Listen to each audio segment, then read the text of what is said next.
요한복음 5장 19절부터 30절까지 다 같이 한 목소리로 읽어보겠습니다. 요한복음 5장 19절부터 30절까지 읽겠습니다. 시작.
네, 30절까지 읽었습니다.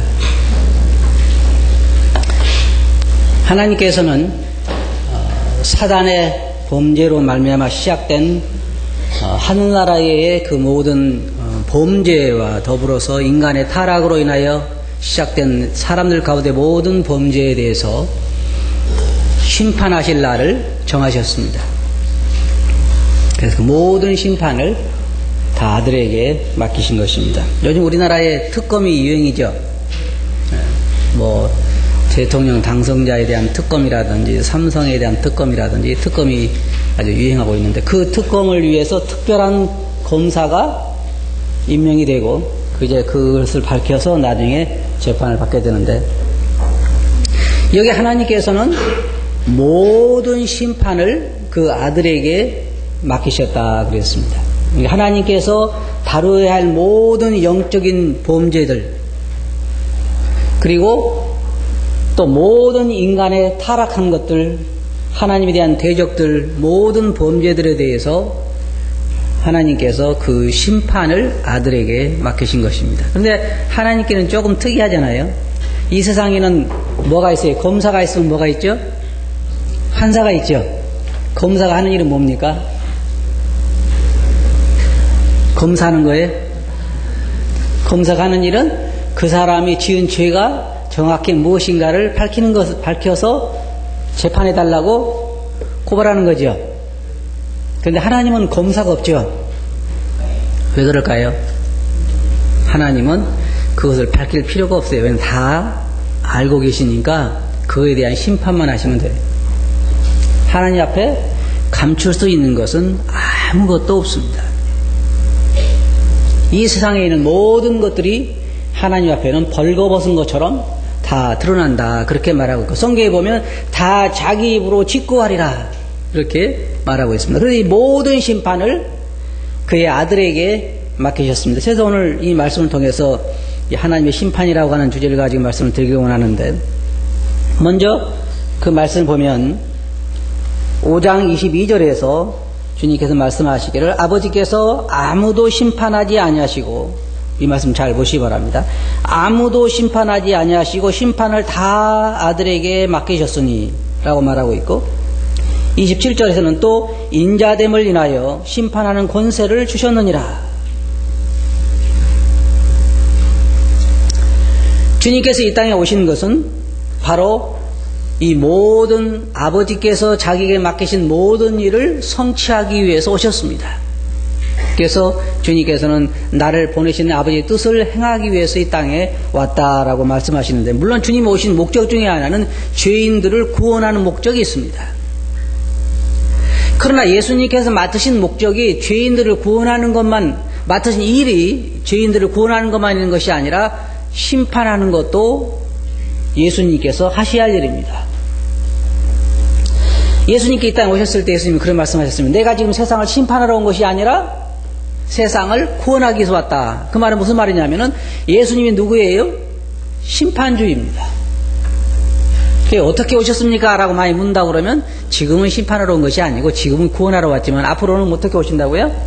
심판하러 이 땅에 오신다고 말하고 있습니다. 그래서 예수님께서 오셔서 말씀하시기를 모든 심판을 다 아들에게 맡기셨다. 이 말은 무슨 말이냐면 유대인들을 생각할 때에 하나님은 모든 선악간의 모든 걸 다 심판하신다고 유대인들은 믿고 있었습니다. 또 우리도 그렇게 믿고 있습니다.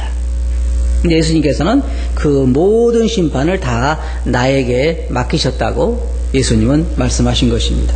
그래서 사단과 그 추종자들을 물리치고 마귀를 없이 하시기 위해서 예수님이 땅에 오셨다 그렇게 말하고 있는데, 히브리서 2장 14절 보면 거기에 자녀들은 혈육에 함께 속하였음에 또 그도 또한 한 모양으로 혈육이 함께 속하시면 사망으로 말미암아 사망의 세력을 잡은 자 곧 마귀를 없이 하시며, 예수님 오신 것은 사망을 패하고 마귀를 없애고 이 세상의 모든 것을 심판해서 불태워버리고 새로운 세상을 창조하기 위해 예수님께서는 모든 책임을 아버지께로부터 맡으신 것입니다. 참 우리가 감사한 것은 이 예수님이 바로 우리가 믿는 주님이라는 것입니다. 그래서 오직 예수님께서 말씀하시기를 내가 곧 길이요 진리요 생명이니 나로 말미암지 않고는 아버지께로 갈 자가 없다 그랬습니다. 왜냐하면 아버지께서는 모든 일을 그 아들에게 맡기셨기 때문에 아들을 통하지 않고는 아버지에게 갈 자가 없다 그랬습니다. 그 전에 여러분 이 요셉이 애굽에 내려가서 총리로 있을 때에 수많은 사람들이 곡식을 사러 애굽으로 내려갔습니다. 물론 이건 우리가 뭐 아들과 아버지 비유는 아닙니다만 곡식을 사러 사람들이 바로에게 갔을 때 바로가 누구에게 사람을 보냈냐면 다 요셉에게 보냈어요. 왜냐하면 그가 모든 것을 다 총괄하고 있으니 너희는 그에게 가서 살아. 마치 이것처럼 마귀를 없애는 일이라든지 세상을 심판하는 일이라든지 아니면 상을 주는 일이라든지 세상을 불태워버리고 새로운 세상을 창조하는 일이라든지 사망을 패하는 일이라든지 모든 일들은 다 예수 그리스도께서 하실 임무이고 우리 모든 것들은 바로 그분과 연관되어 있다고 하는 것입니다. 이제 조금 더 자세히 보겠습니다만 오직 예수님만이 그 모든 것을 다 하시도록 하나님께서 그를 지정하셨습니다. 또한 요한복음 3장 35절 보면 아버지께서 아들을 사랑하사 만물을 다 그 손에 주셨으니, 이게 한번 보시기 바랍니다. 자, 하나님께서는 아버지께서는 모든 만물의 창조주시고 모든 만물을 붙들고 계신 분이고 모든 만물의 주인이신데 그 아버지께서 아들에게 모든 만물을 다 주셨다 그랬습니다. 그러면은 하나님께서 모든 만물을 다 아들에게 주셨으면 어떤 걸 주셨을까요? 그냥 조그마한 눈에 보일까 말까 지구 하나 주셨을까요? 이 땅 하나? 그건 아닙니다. 모든 하나님께서 만드신 만물을 다 아들에게 주신 것입니다. 모든 심판하는 권세를 아들에게 주시고 모든 만물을 다 아들에게 주시고 모든 것을 다 아들에게 주셨어요.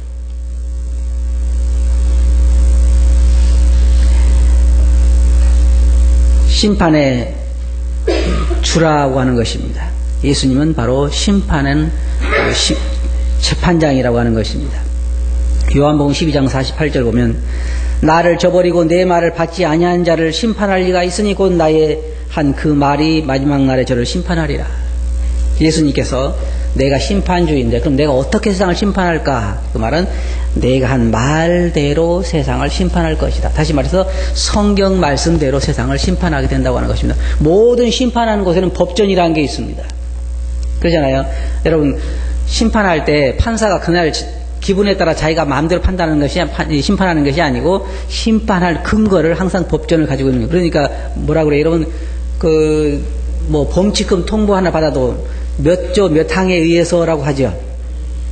항상 그렇게 이야기하잖아요. 그래서 하나님께서 예수님께서 세상을 심판하실 때는 바로 나의 한 그 말이 그 말의 근거에서 내가 세상을 심판할 거라고 그렇게 말씀하셨습니다. 그러니까 우리가 믿는 이 주님, 우리가 믿는 이 주님이 바로 온 세상의 주인이요, 온 세상을 재판할 재판장이시요, 앞으로 모든 것을 주관할 주관자시라고 하는 것입니다. 그러면 성경에 왜 아들에게 아버지께서는 모든 것을 아들에게 맡기셨을까요? 그게 23절에 그 이유가 나와 있습니다. 23절 한번 보시기 바랍니다. 거기 보면 이는 모든 사람으로 아버지를 공경하는 것 같이 아들을 공경하게 하려 하심이라. 아들을 공경치 아니하는 자는 그를 보내신 아버지를 공경치 아니하느니라. 참 한 가지 여기에 우리가 놀라운 원리를, 그 법칙을 발견하게 됩니다. 그러면 왜 아버지께서는 모든 만물을, 하나님 만드신 그 모든 우주를 다 아들에게 맡기셨을까? 아들에게 주셨을까? 그리고 모든 세상 사람들, 그리고 모든 마귀들, 사탄들, 천사들, 모든 것을 다 심판할 권세를 아들에게 주신 이유가 무엇일까? 여기에 말하고 있는 건 뭐냐면 아들을 공경하게 하려 함이라 그랬습니다.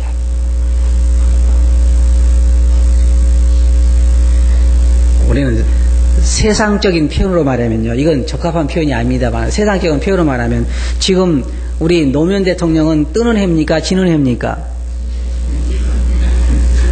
이명박 씨는요? 사람들이 어디로 몰려요? 지금 노무현 씨 찾아가서 고개 굽시고 그런 사람 별 볼 일 없겠죠?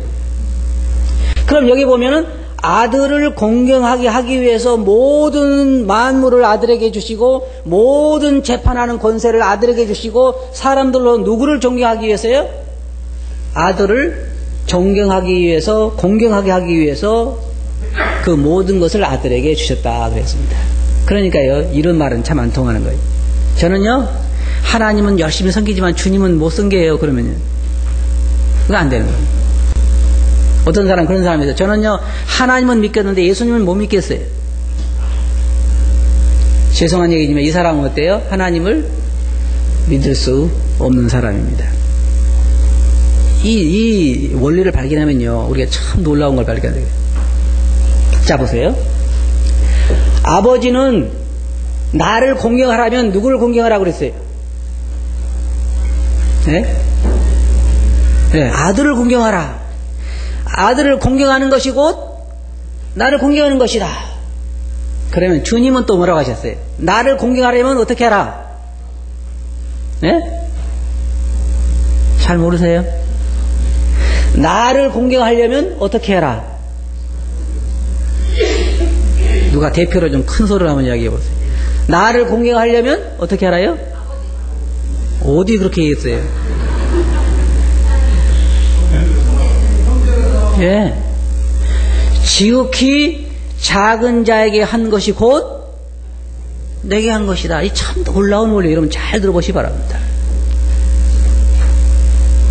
아버지께서는 뭐라고 말씀하셨냐면 나를 공경하고 나를 존경하고 나를 사랑하려면 내가 세운 이 아들을 공경하라. 그것이 곧 나를 공경하는 것이다. 나의 아들을 공경하지 않는 것은 나를 공경하지 않는 것이다. 주님께서 말씀하시기를 나를 영접한 자는 곧 아버지를 영접하는 것이요, 나를 영접하지 않은 자는 아버지를 영접하지 않는 거라고 말하고 있습니다. 이게 성경에 뭐냐면 나를 믿는 자 곧 뭐라 했어요? 나를 보내시는 아버지를 믿는 자. 그 원리, 그러니까 예수님을 영접한 사람은 아버지를 영접한 사람인데 아버지께서 뭐라고 말씀하셨냐면은 나를 공경하려면 내 아들을 공경해라. 아들은 또 뭐라고 했냐면 나를 공경하려면 누구를? 잘 모르시는 것 같아요.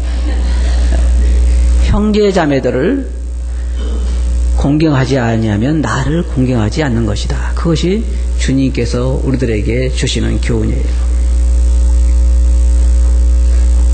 이게 놀라운 원리입니다, 여러분. 우리가 형제 자매들을 사랑하지 않고 주님을 사랑할 수 없어요. 주님께서 그렇게 말씀하셨어요.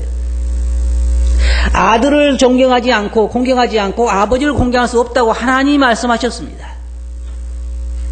그래서 예수님께 그러셨잖아요. 내가 곧 길이요 진리요 생명이니 나로 말미암지 않고는 아버지께로 갈 자가 없다 그랬어요.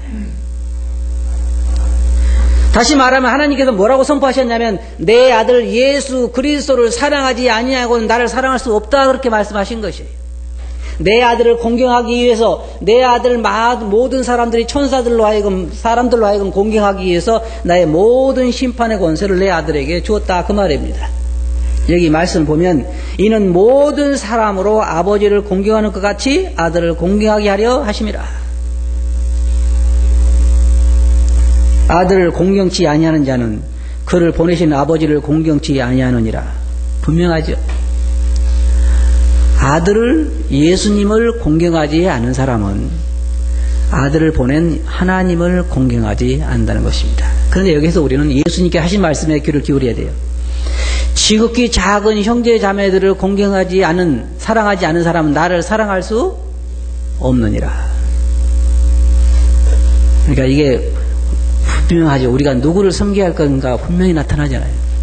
이게 성령의 원리예요. 요한은 말하기를 보는 바 그 형제를 사랑하지 못하는 자가 어떻게 보이지 않는 하나님을 사랑할 수가 있느냐 그렇게 말한 것입니다. 주님 섬기는 건 쉬워요. 저는 주님 섬기는 게 하나도 어렵지 않습니다. 주님이 오라면 갈 수 있고 주님이 감옥에 가시다면 거기 가볼 수도 있고 주님이 옷이 없다면 사드릴 수도 있고 돈 없는 것은 핑계예요. 그렇잖아요. 혹시 주님이 아주대 병원에 입원했는데 안 가보실 사람 손 들어보세요. 다 가시겠죠. 아무리 바빠도 갈 거예요. 주님이 이 겨울에 추워서 떤다는 소리가 광고가 오면 어떻게 하시겠어요? 그게 주님께서 말씀하시기를 형제 자매들에게 한 것이 곧 내게 한 것이다. 주님께서 그렇게 말씀. 이게 하늘의 법칙입니다.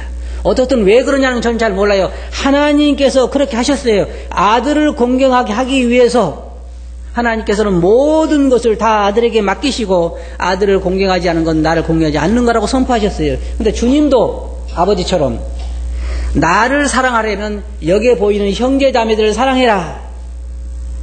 형제자매들을 사랑하지 않는 것이 곧 내게 하는 것이다. 우리가 마태복음 보면 그렇잖아요. 내가 감옥에 갇혔을 때 너희가 와보지 않았고 내가 병들었을 때 문 안 오지 않았고 내가 헐벗을 때 너에게 먹을 걸 주지 아니었다. 사람들이 뭐라고 했습니까? 주여 언제 감옥에 갇혔고 언제 헐벗고 언제 금주셨습니까? 바로 이 지극히 작은 자에게 하지 않는 것이고 내게 한 것이라 하지 않는 것이라 그렇게 말씀하셨습니다.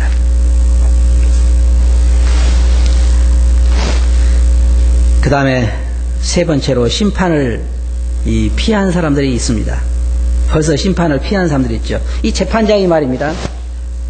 주님께서 벌써 이러이러한 사람은 심판을 받지 않는다라고 선포를 하셨습니다. 우리가 잘 알고 있는 말씀 요한복음 5장 24절에 말씀하고 있죠. 거기 24절부터 읽어보면 내가 진실로 진실로 너에게 이르노니 내 말을 듣고 또 나 보내신 이를 믿는 자는 영생을 얻었고 심판에 이르지 아니하나니 사망에서 생명으로 옮겼느니라. 진실로 진실로 너희에게 이르노니 죽은 자들이 하나님의 아들의 음성을 들을 때가 오나니 곧 이때라. 듣는 자는 살아나리라. 아버지께서 자기 속에 생명이 있음 같이 아들에게도 생명을 주어 그 속에 있게 하셨고 또 인자됨을 인하여 심판하는 권세를 주셨느니라. 이를 기이 여기지 말라. 무덤 속에 있는 자가 다 그의 음성을 들을 때가 오나니. 또 예수님께서 이 땅에 계실 때에 사람들의 죄를 용서하신 것을 우리가 볼 수 있습니다. 여기 조건을 보면요.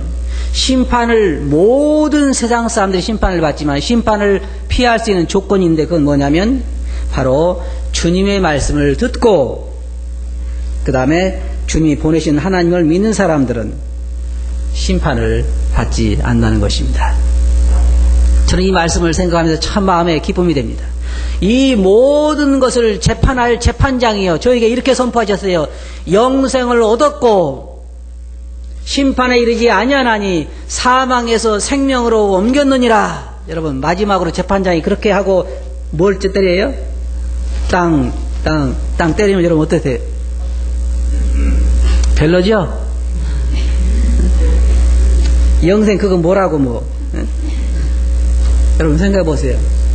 그래서 로마서에 뭐라고 했습니까? 우리를 의롭다고 하시는 이는 하나님이신데 누가 우리를 정죄하리요? 세상에 생각해 보세요. 이 모든 심판을 집행하실 이 재판장께서 뭐라고 선포하셨냐면 영생을 얻었고 심판을 받지 아니하고 사망에서 생명으로 옮겼느니라. 누가요? 예수 그리스도를 믿는 사람들이. 제가 그렇고 여러분이 그렇다는 것입니다. 여러분 이거 하나만 가지고도 오늘 얼마나 복된 사람입니까? 이제 우리는 심판을 피한 사람들입니다. 재판장이 하신 말씀입니다. 나를 믿는 자는 물론 예수님 안 믿는 사람은 피한 사람들이 아닙니다. 예수님을 보내신 하나님을 믿지 않는 사람은 심판을 피한 사람이 아니라 무서운 마음으로 심판을 기다리고 있어야 하는 것입니다. 많은 사람들이 이 말씀에 평안함을 누리고 있습니다. 나를 믿는 자는 영생을 얻었고 심판에 이르지 아니하나니 사망에서 생명으로 옮겼느니라. 이 사람들 중에는요 이 시제를 잘 구분 못한 사람들이 있어요. 시제라고 하니까 어떤 분이 잘 이해 못한 뭐 제사 지내는 거 말고요. 시제가 뭐냐면 우리가 말할 때 나는 갔었다 그러면 뭐예요? 옛날에 된 일이죠. 갈 것이다 그러면요 앞으로 하게 될 일이고, 어떤 사람은 이걸 잘 몰라가지고 말할 때 아직 가지도 않았으면서 나는 갔었다 그런 사람도 있고. 그런데 여러분 성경을 보실 때 여기에 영생을 얻었고 그 말은 무슨 말이에요? 이미 가지고 있다는 것입니다. 누가 가지고 있어요? 예수 그리스도를 믿는 사람은 벌써 영생을 가지고 있는 것입니다. 가지고 있습니까? 그래도 안 기쁘죠? 얼굴이 가지고 있는 사람들 같질 않아요. 영원한 생명을 가지고 있는데도, 재판장이 그렇게 선포를 했는데도 우리 얼굴을 보면 영생을 가지고 있는 사람들 같질 않아. 항상 불안해하는 사람들 같아. 그래 말했어요. 심판을 받지 아니하는 것이요 사망에서 생명으로 옮길 것이다 그랬죠. 뭐예요? 아 그래요. 이것은 되어질 일이에요. 된 것이에요. 된 것. 그런데도 불안해하는 사람들이 있대. 못 갈까 봐서. 생각해보세요. 만약의 경우에 어떤 사람이 한국에서 미국에 갈 비자를 내려고 하면 대사관에 가서 비자를 인터뷰 하잖아요. 인터뷰를 해가지고 할 때에 불안해한 사람은 이해를 해요. 왜냐하면 아직 비자를 못 받았고, 그리고 아직 어디에 있어요? 한국에 있으니까 막 이 불안해한 사람은 내가 이해를 하겠는데, 미국에 가가지고 불안해. 미국 못 오면 어떻게 하지? 그런 사람 어떤 사람이에요? 미국에 와가지고 내가 미국에 비자를 못 받으면 어떻게 하나, 미국에 못 오면 어떻게 하나, 그 사람 어떤 사람이에요? 뭔가 조금 생각을 달리 해볼 사람. 그러면 여기에 보면은 사망에서 생명으로 옮겼느니라 그래서 벌써 우리는 옮겨졌잖아요. 그런데도 나는 하늘에 못 갈까 봐서 걱정하는 사람 어떤 사람이에요? 의사를 만나봐야 할 사람. 무슨 의사? 정신과 의사. 왜냐하면 이게 다른 사람이 한 말 같으면 우리가 이해를 해요. 만약에 이것이 뭐 어떤 나라 대통령이 한 말이다, 아니면 어떤 뭐 기독교 지도자가 한 말이다, 그러면 우리가 불안해할 수 있겠지만은 이 온 우주를 심판할 심판주가 하신 말씀이 나를 믿는 사람은 이미 사망에서 생명으로 옮겨졌다. 그렇게 선포를 했는데 내가 불안해하는 것은 내가 얼마나 믿음이 없는 사람이냐 이 말이에요. 제가 늘 말씀드리지만요, 여러분 이거 하나만 이 심판주가 이렇게 선포한 거 하나만 가지고도 여러분은 평생을 날마다 춤추면서 살아야 돼요. 날마다. 어떤 사람은 재물이 조금 많다고 즐거워하고 재물이 좀 없다고 슬퍼하고 뭐가 건강이 좀 안 좋다고 슬퍼하고 그러는데요, 그건 아무것도 아니에요. 그건 뭐냐면 현재 내가 있는 집이 조금 세서 걱정하고 먹을 게 좀 부실하다고 걱정하는 사람과 똑같은 거예요. 왜? 우리가 이 다음에 영원토록 하늘나라에 가 살 거 생각하면 이 땅에 사는 것은 진짜 속곱장난에 불과한 거예요. 하늘나라에 가면 무슨 차를 탈까요? 여러분 어떤 차 탈 것 같아요? 이 세상에서 가장 빠른 차가 뭡니까? 시속 몇 킬로나 달릴 수 있어요? 시속 예를 들어서 500km 달린다고 합시다. 만약에 이 세상에 가장 빠른 비행기를 타고 가서 시속 1000km 간다고 합시다. 그러면 하늘나라에서 이쪽 은하에서 저쪽 은하 가려면 몇 년 걸리겠어요? 그건 절대로 사용할 수 있는 이 기구가 아니에요. 하늘나라가. 빛으로 지구를 7바퀴 반 도는 이 빛의 속도로 가도 은하 하나에서 하나 사이 가려면 10만 년, 뭐 150만 년이 걸리는데 그거 가지고는 안 통하겠죠. 하늘나라에서는요, 상상을 초월하는 속도로 우리가 움직일 수 있잖아요. 하나님께로 갔다가 내가 맡은 우주로 갔다가 다른 옆집의 형제가 맡은 우주로 갔다가 서로 놀면서 돌아다니는 그런 속도로 돌아다닐 건데 하늘나라 이 땅에 사는 건요 진짜 소꿉장난에 불과해요. 개미가 타고 다니는 어떤 뭐 연장 같은 건. 그러니까 우리가 하늘나라를 생각하면 날마다 기뻐할 수 있어야 하는 거예요. 영생을 얻었고 심판에 이르지 아니하나니 사망에서 생명으로 옮겼느니라. 이게 심판주가 우리에게 선포하시는 이 선포를 가지고 우리는 기뻐할 수 있어야 한단 말이에요. 무엇이 우리들에게 더 부족합니까? 무엇이 우리에게 더 부족할까요? 무엇이 우리 얼굴에 있는 기쁨을 빼앗아가는 것일까요? 주님께서 그랬잖아요. 너의 이름이 하늘나라의 생명책에 기록된 것으로 기뻐하라. 주님은 여러분 성경에 보면 죄를 사하시는 권세가 있습니다. 여기 말씀 보면 저는 참 감사한 게 뭐냐면 아버지께서 그 원하시는 자들을 살리신 것 같이 아들도 그 원하는 자들을 살리느니라. 여러분 왜 살림받은 줄 아십니까? 참 감사한 것은요, 주님께서 원하셔서 우리가 나음을 입었다는 것입니다. 이게 주님께서 이 땅에 계실 때에 환자들이 병자들이 와가 주님께 그랬습니다. 주여 저를 고쳐주소서. 제가 낫기를 원합니다. 주님 그러셨습니다. 내가 원하노니 나으라. 왜 우리를 구원해 주시냐 아세요? 주님이 우리를 구원해 주기를 기뻐하셔서 우리가 구원받은 것입니다. 다른 것이 아니에요. 여기에 이 본문 말씀 것처럼 자기 원하는 자들을 살리시느니라. 누가 우리를 구원하셨어요? 주님께서 우리를 구원하셨습니다. 왜 구원하셨죠? 그가 원하시기 때문에 구원하신 거예요. 물론 다 자기에게 자유의지가 있지만 어떤 사람들은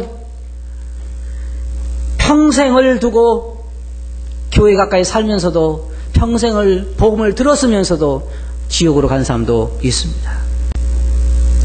아니 어떤 사람들은 교회에 늘 참석하면서도 이 예수 그리스도의 복된 소식을 듣지 못하고 믿지 못하고 깨닫지 못하고 지옥에 간 사람도 있어요. 그런데 예수 그리스도의 이 말씀으로 이 선포로 예수 그리스도 믿음으로 우리가 영원한 생명을 가지고 있다면 우리가 얼마나 복된 자들인가 하는 것입니다. 주님은 우리 죄를 사할 수 있는 권세가 있습니다. 그래서 주님께서 말씀하시기를 내가 너의 모든 죄를 사하노라고 말씀하신 것입니다. 주님은 세상에 오셔서 중풍병자에게 내 죄를 사함을 받았느니라 했을 때 다 그곳에 있던 바리새인들과 서기관들이 놀랐습니다. 어떻게 하나님 외에 누가 죄를 용서할 수 있겠습니까? 근데 이들이 모르는 게 있을 때 하나님께서는 모든 권세를 그 아들에게 맡기신 것입니다. 그래서 아들이 우리에게 뭐라 하셨어요? 내 죄의 용서함을 받았느니라. 여러분 생각해 보세요. 중풍병자가 뭐 했죠? 할 수 있는 일이 무엇입니까? 환자가 할 수 있는 아무것도 없어요. 그냥 있었어요. 병자가 할 수 있는 일이 아무도 없습니다. 아무것도 없습니다. 그런데 주님께서 그 병자에게 내 죄 용서함을 받았느니라 그래서 이거 일방적인 것입니다. 그러니까 바리새인들이 놀랬죠. 이 주님께서 그러셨어요. 나는 죄를 사하는 권세가 있다. 사람들이 없습니다. 여러분, 어떤 목사님이나 혹은 어떤 집사님이나 혹은 어떤 권사님이 여러분들에게 내가 여러분 죄를 다 사합니다 그러면 여러분 기뻐하지 마세요. 그 다음 죄를 사할 사람들이 아니에요. 그러나 예수님께서 여러분들에게 너의 모든 죄를 사하노라 라고 말씀하셨다고 하면 우리는 기뻐할 수 있는 것입니다. 왜냐하면 예수님이 죄 용서하면 죄 용서함을 받은 것입니다. 예수님 뭐라고 말씀하셨어요? 영생을 얻었고 심판에 이르지 아니하나니 사망에서 생명으로 옮겼느니라. 주님은 또한 우리 죄를 사하는 권세만 있는 것이 아니라 우리를 다시 살리실 수 있는 권세도 있습니다. 그렇게 말씀하셨어요. 여기 보면 두 분류의 죽은 사람들이 나오는데 주님께서 말씀하시기를 여기 죽은 자들이 하나님의 음성을 들을 때가 오나니 라고 말씀하셨는데 여기 뭐냐면 영적으로 죽은 자들을 말하는 것입니다. 성경에는요 하나님 믿지 않는 사람들을 영적으로 죽은 자들이라고 말하고 있습니다. 반응하지 않은 사람들, 영적으로 하나님과 관계가 끊어진 사람들, 이 사람들은 하나님에 대해서 무감각합니다.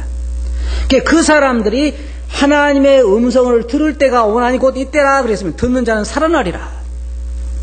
다시 말하면 예수 그리스도를 믿고 거듭난 사람들은 다 하나님의 음성을 들은 사람들입니다. 제가 말하는 것은 뭐 어떤 소리가 뭐 갑자기 환상으로 들려니 그걸 말하는 게 아니고 성경을 통해서 성령님께 여러분들에게 하시는 말씀을 듣고 여러분들이 예수 그리스도를 믿은 거예요. 그렇지 않고 믿을 사람은 없습니다. 그리고 두 번째 죽은 자들이 무덤에 있는 자들이 그의 음성을 들을 때가 온다고 하는 것은 심판 때를 말하는 것입니다. 심판 날에 무덤에 있는 모든 여러분 지금 이 밖에 보시는 모든 무덤에 있는 사람들이 주님의 음성을 들을 때가 올 것입니다. 지금은 전혀 음성을 듣지 못합니다. 여러분들이 혹시 무덤에 가서 뭐라고 하시는지 모르지만 전혀 듣지 못해요. 뭐 어떤 사람들은 아이고 여기에 잘 있는가라고 하는 사람도 있고 술도 따르는 사람도 있고 별 사람들 많지요. 무덤에 가서 들어요? 여러분 온지도 몰라요. 거기 있지도 않고. 그런데 성경에 뭐라고 말하냐면 무덤에 있는 자들이 하나님의 음성을 주님의 음성을 들을 때가 온다 그랬습니다. 그때에 뭐라고 했냐면 선한 일을 행한 자는 또 악한 일을 행한 자는 각각 그 심판대로 나온다고 그랬는데 다시 말해서 여기에서 선한 일을 행한다는 것은 어떤 선한 행위를 말하는 것이 아니라 예수 그리스도를 믿는 사람들이라고 해석해도 과언은 아닙니다. 다시 말해서 예수 그리스도를 믿는 사람들은 영생의 부활로 나오는 것이죠. 예수 그리스도를 믿지 않는 사람들은 심판의 부활로 나오는 것입니다. 둘 다 영원히 살 수 있는 몸으로 부활하게 되는 것입니다. 5장 29절에서 선한 일을 행한 자는 생명의 부활로 악한 일을 행한 자는 심판의 부활로 나오리라 그랬습니다. 30절에서는 내가 아무것도 스스로 할 수 없노라 듣는 대로 심판하노니 나는 나의 원대로 하려 하지 않고 나를 보내신 이의 원대로 하려는 거로 내 심판은 의로우니라. 주님께서 자기가 마음대로 심판한 것이 아니라 아버지의 원대로 심판한다 그랬습니다. 그러니까 주님의 심판이나 아버지 심판이나 같은 것입니다. 그래서 악한 일을 행한 자는 다시 말해서 예수 그리스도를 믿지 않은 사람은 심판의 부활로 나오리라 그랬습니다. 예수님 믿지 않는 모든 사람들이 부활하게 될 것입니다. 그리고 심판을 받고 생명책에 기록되지 못한 자는 다 영원한 불못으로 들어가게 될 것입니다. 그런데 요한계시록에 또 내가 보니 죽은 자들이 물온태수하고 그 보좌 앞에 섰는데 책들이 펴있고 또 다른 책이 펴졌으니 곧 생명책이라. 죽은 자들이 자기 행위를 따라 책들에 기록된 대로 심판을 받으니 바다가 그 가운데서 죽은 자들을 다 내어주고 또 사망과 음부도 그 가운데서 죽은 자들을 내어주매 각 사람이 자기 행위대로 심판을 받고 사망과 음부도 그 불못에 던지우니 이것은 둘째 사망 곧 불못이라. 누구든지 여러분 잘 들어보시기 바랍니다. 생명책에 기록되지 못한 자는 불못에 던지우더라. 누구든지 생명책에 기록되지 못한 자는 불못에 던지우더라. 여러분 이름은 생명책에 기록되어 있습니까? 두 번째로 여기서 볼 수 있는 것은 신자들의 심판을 볼 수 있는데, 마태복음 16장 27절 보면 인자가 아버지의 영광으로 그 천사들과 함께 오리니 그때 각 사람의 행한 대로 갚으리라 말씀하시면서, 누가복음 12장 48절에서는 알지 못하고 맞을 일을 행한 종은 적게 맞으리라. 무릇 많이 받은 자에게는 많이 찾을 것이요 많이 맡은 자에게는 많이 달라 할 것이니라. 이것은 성도들에 대한 심판으로 우리가 볼 수 있습니다. 잘 보세요. 많이 알고 있는 사람들에게는 뭐라 했어요? 많이 찾을 것이고, 많이 맡은 자에게 많이 찾을 것이고, 적게 맡은 자에게 적게 찾을 것이고, 맞을 일을 많이 행한 종은 뭐라 했어요? 많이 맞을 것이요. 어떤 사람들은요, 나는 이제 영생을 얻었으니까 예수님 오시 심판하셔도 상만 좀 덜 받으면 되지 뭐, 그래요. 그럼 얼마나 좋겠어요. 근데 성경은 분명히 말하기를요, 많이 맞을 일을 한 종은 많이 맞을 것이라 그랬어요. 어떻게 맞을지 잘 모르겠어요. 거꾸로 매다놓고 때릴란지 아니면 올려놓고 때릴란지 잘 모르지만, 어떻든 여러분이 아셔야 할 것은, 그냥 나를 위해서 생각해 보세요. 예수님께서 십자가에 돌아가실 때에 사람들이 얼굴에 침을 뱉고 그 앞에서 막 거짓으로 왕이여 평안할지어다라고 조롱을 하고 따귀를 때리고 왕의 옷을 입혀가지고 홍포를 입혀가지고 왕이라고 거짓 왕이라고 조롱을 하고 십자가에 달려서 내가 목마르다라고 말씀하시면서 그렇게 돌아가시는데, 그 예수 그리스도의 십자가의 대속을 믿는다고 하는 사람이 이 땅에 살면서 자기 욕심에 따라서 살았다고 하면 그래도 그냥 상 조금 적게 주는 것으로 그냥 끝나겠냐 그 말이에요. 지옥에 가는 건 아닙니다. 저는 분명 무언가 그 충성스럽지 못한 종에 대해서 주께서 징계를 하시리라고 저는 생각을 합니다. 이게 저만의 생각입니까? 성경이 그렇게 말하고 있습니다. 이를 갈며 후회하는 일이 있으리라고 말하고 있습니다. 사도 바울처럼 그렇게 일생을 신실하게 주의 영광을 위해서 살아간 사람이 있는가 하면, 여러분 오해하지 마시기 바랍니다. 이 세상 사람들은요, 세상에 태어나면서부터 어떻게 하면 내가 행복하게 살까라는 생각을 가지고 살아갑니다. 그러다가 종교를 믿으면 어떻게 됐냐면, 그전에는 오직 내 힘으로만 내가 행복하게 살아가려고 노력을 하는데, 종교를 믿으면 이제 신의 힘을 빌려서 내가 행복하게 하려고 합니다. 그렇잖아요? 적어도 둘 중에 하나네요. 내가 신의 마음을 달려가지고 나를 해하게 못하게 하든지, 아니면 신의 힘을 빌려서 내가 더 행복하게 살든지, 이렇게 생각해요. 그러니까 나 혼자 살다가 신의 힘까지 빌려서 내가 행복하게 살려는 것인데, 기독교인들도 그렇게 오해하는 사람들이 있어요. 내가 혼자 살다가 주님을 믿고 나니까 이제 누구 힘 빌려서? 주님 힘 빌려서 누가 행복하게? 그것은 거짓 종교를 믿는 사람과 같은 거예요. 성경에서 말하는 건 무엇이냐면, 이제는 옛날에 내가 나를 위해 살다가 예수님을 만난 다음에 이제는 나를 위해 사는 것이 아니라 주님을 위해 사는 것입니다. 이것이 진정으로 예수 그리스도를 만난 사람들의 삶입니다. 그런데 십자가에서 그렇게 인간의 육체를 들고 이 땅에 오셔서 나를 위해서 십자가에 돌아가시고 그렇게 영생을 내게 허락하셨는데, 그래도 여전히 주님의 힘을 빌려서 내 육체의 쾌락을 위해 살아간 사람들이 하늘나라에 가서 그냥 상 조금 적게 받는 것으로 그냥 끝난다? 그렇지 않다고 생각을 해요. 지옥에 가는 건 아니지만 적어도 이 땅에서 우리가 어떤 삶을 살았느냐 하는 것에 대해서는 주님 앞에 가서 우리가 심판을 받게 될 것입니다. 그래서 성경에 말하기를, 많이 맞을 일을 한 종은 많이 맞을 것이요 적게 맞을 일을 한 종은 적게 맞을 것이고, 많이 받은 자들의 그 말은 무슨 말이냐면, 우리가 이 땅에 있는 동안에 주님께서 우리에게 물질을 많이 주셨다든지 아니면 특권을 많이 주셨다든지 다른 사람보다 더 배우고 더 많이 받고 우리가 가지고 있는 그런 자원이 더 많은 사람은 주님께서 그것에 대해서 또 책임도 물으신다는 거예요. 이게 참 공평하잖아요. 많이 받은 자에게는 많이 달라고 할 것이요 적게 받은 자에게는 적게 달라고 할 것이다. 어떤 여러분 생각할 때 여러분이 기술이 좋아서 운이 좋아서 많이 가지고 있다고 생각하지 마세요. 왜 많이 가지고 있어요? 왜 많이 배웠어요? 주님을 위해서 더 많이 하라고 주님께서 허락하신 것이지. 그런데 착각해가지고 나를 위해서 사용하라고 해서 마음대로 사용하다가 나중에 어떻게 돼요? 주님 앞에 가 섰을 때에 내가 너에게 맡긴 모든 것을 너는 어떻게 해내느냐? 내가 너에게 주어진 시간과 너에게 준 물질과 너에게 준 모든 재능과 지식과 모든 걸 가지고 너는 너의 삶을 어떻게 살아느냐라고 물으실 것입니다. 주님은 불신자들 심판하시지만 믿는 자들도 심판하시고 주님은 모든 심판의 주가 되십니다. 여러분, 그리스도인은 예수 그리스도를 믿기 전에 나를 위해서 살다가 예수님을 믿고 나서는 이제 나를 위하여 자기 몸을 버리신 예수 그리스도를 위해서 사는 것입니다. 여러분, 오해하지 마시기 바랍니다. 전에는 나를 위해 살다가 예수님 믿고 나니까 예수님 힘을 빌려서 나를 위해 사는 게 아니에요. 잘 생각하셔야 돼요. 우리 남은 삶을 주의 영광을 위해서 살게 하기 위한 것입니다. 결론적으로 말씀드려서 모든 심판은 다 주님의 손에 있습니다. 아버지께서 다 아들에게 맡기셨습니다. 아버지는 아들을 공경하는 자를 자기를 공경하는 것으로 보시고 아들은 사랑하는 성도들을 공경하는 것을 자기를 공경하는 것으로 보신다고 말씀하셨습니다. 이 심판주께서 우리들에게 말씀하셨습니다. 나를 믿는 자는 영생을 얻었고 심판에 이르지 아니하나니 사망에서 생명으로 옮겼느니라. 이 심판하실 주님이 나에게 직접 하신 말씀입니다. 마지막으로 한 말씀만 읽고 마치겠습니다.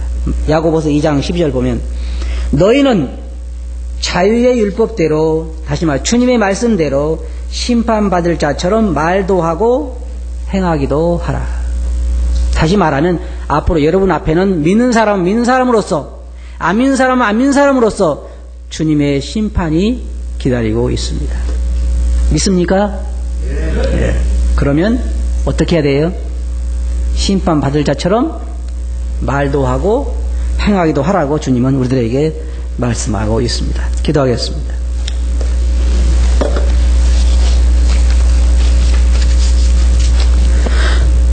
거룩하신 아버지 하나님, 모든 심판이 주님에게 맡겨졌고 주께서 저희들을 향하여 선포하신 것을 감사합니다. 나를 믿는 자는 영생을 얻었고 심판에 이르지 아니하나니 사망에서 생명으로 옮겼느니라 라고 말씀하신 것을 인하여 감사를 드립니다. 저희들이 이미 생명으로 옮겨진 것을 감사하고 영생을 얻은 것에 대해서 감사하고, 그러나 저희들이 아버님 한 가지 기억해야 할 것은 믿는 자로서 이 땅에 살고 있는 동안에 저희들이 어떤 삶을 살아내냐에 대해서 주께 저희들을 심판하신다는 것을 잊지 않게 해주시옵소서. 들어 말씀을 주께 의지하고 있으니 이름으로 아버지께 감사하며 기도하옵나이다. 아멘.